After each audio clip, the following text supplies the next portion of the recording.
प्रिय विद्यार्थियों, कल हम बात कर रहे थे प्रस्ताव के प्रकार के, और उसके बाद मैंने आपसे कहा था कि हम बात करेंगे प्रस्ताव से संबंधित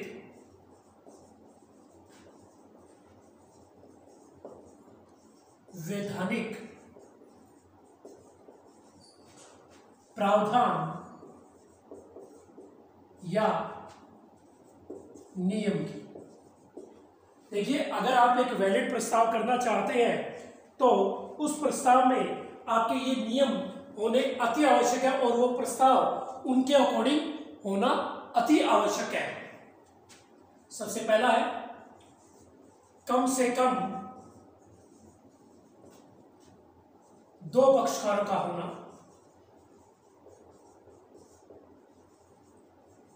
अब आप कहेंगे हर काम में दो पक्षकार तो होंगे ही होंगे। एक जो व्यक्ति प्रस्ताव करेगा और दूसरा जिसके समक्ष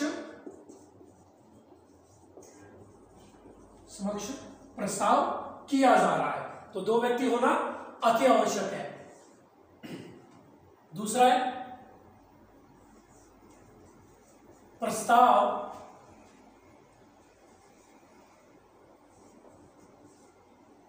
करने का उद्देश्य है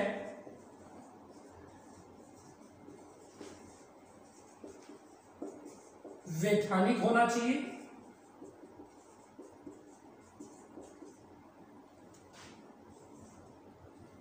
तीसरा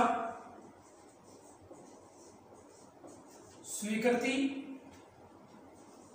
के लिए बाध्य नहीं करना चाहिए। चौथा निश्चितता होना आवश्यक। पांचवा प्रस्ताव का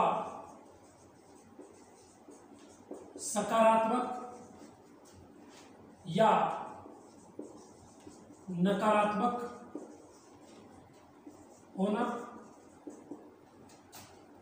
छठा वैधानिक संबंध स्थापित करने वाला प्रस्ताव।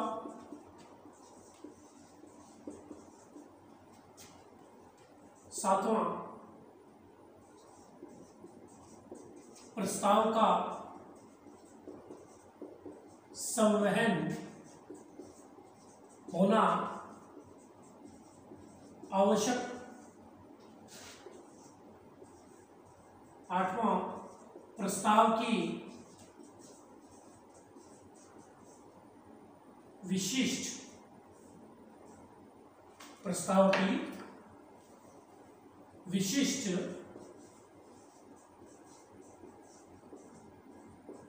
शर्तों का संवहन होना आवश्यक। नौवां टेंडर या स्थायी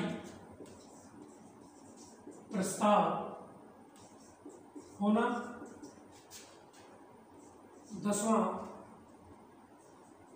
स्वीकृति प्राप्त करने के लिए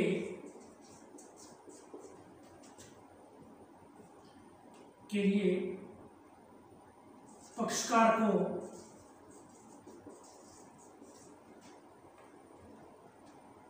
को प्रस्ताव से बाध्य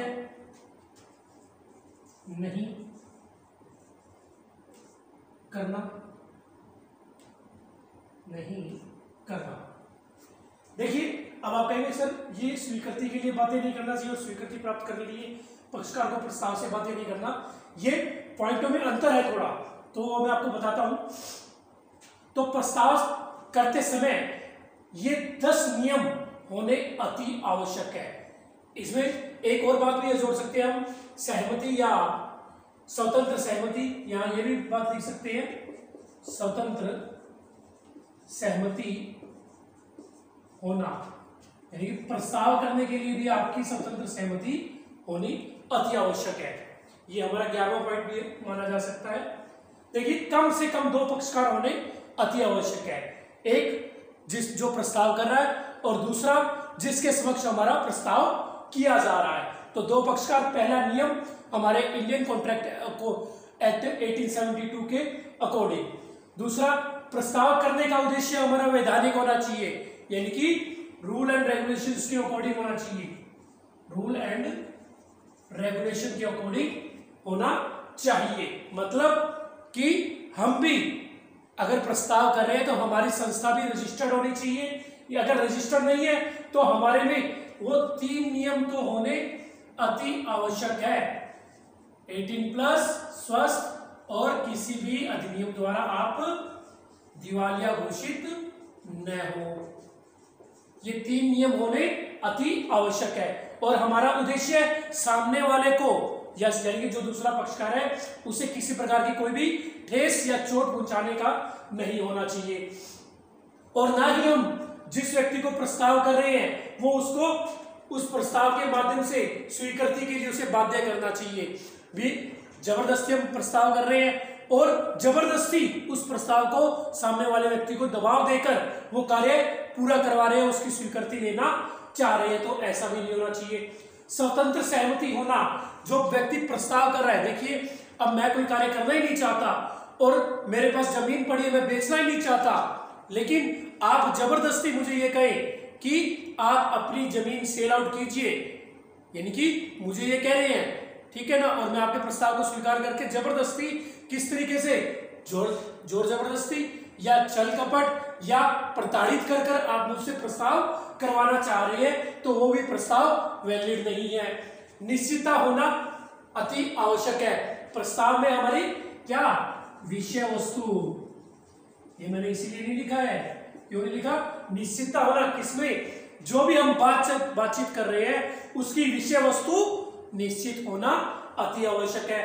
प्रस्ताव का सकारात्मक या नकारात्मक होना, देखिए प्रस्ताव हमारा पॉजिटिव भी हो सकता है, नेगेटिव भी हो सकता है। मैंने प्रस्ताव किया, आपको वो प्रस्ताव स्वीकार भी हो सकता है और नहीं भी। मैंने प्रस्ताव के अर्थ में ये बात स्पष्ट की थी कि जिस व्यक्ति के समक्ष प्रस्ताव किया जा रहा है और दूसरा व्यक्ति उस प्रस्ताव के संबंध में अपनी सहमति करने या न करने के संबंध में देता है, वो उसके द्वारा की हुई सहमति मानी जाती है या स्वीकृति मानी जाती है। तो प्रस्ताव वो करने के लिए कह दे तो पॉजिटिव हो गया, नहीं करने के लिए तो वो नेगेटिव की स्थिति में चला जाएगा।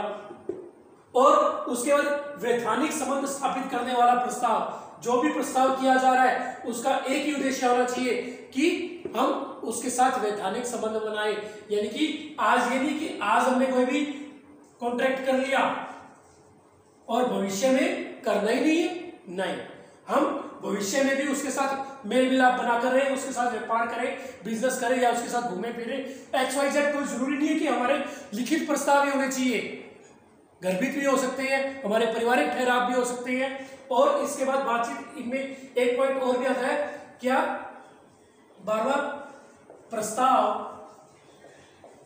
गर्भित व सामान्य भी हो सकता है, ठीक है ना, प्रस्ताव गर्भित व सामान्य प्रस्ताव की स्थिति में भी जा सकता है। गर्भित हाव भाव से भी प्रस्ताव किया जा सकता है और सामान्य प्रस्ताव जनसमूह के समक्ष भी किया जा सकता है। उसके बाद प्रस्ताव का संवहन होना, इसके बारे में हम कल चर्चा करेंगे इन 4 पॉइंटों के, क्योंकि संवहन बोलते हैं जानकारी, ठीक है, संवहन बोलते हैं जानकारी को, और इसके बारे में हम इन चार ये पॉइंट और 5वां ये पॉइंट, इसके बारे में हम कल चर्चा करेंगे, क्योंकि जानकारी कई चीजों से की जा सकती है। मैंने आपको प्रस्ताव कर दिया, आपको उसकी जानकारी है या नहीं, इसके बारे में हम बातचीत करेंगे कल नेक्स्ट टॉपिक में, ठीक है, नेक्स्ट क्लास में। ओके, थैंक यू बेटा।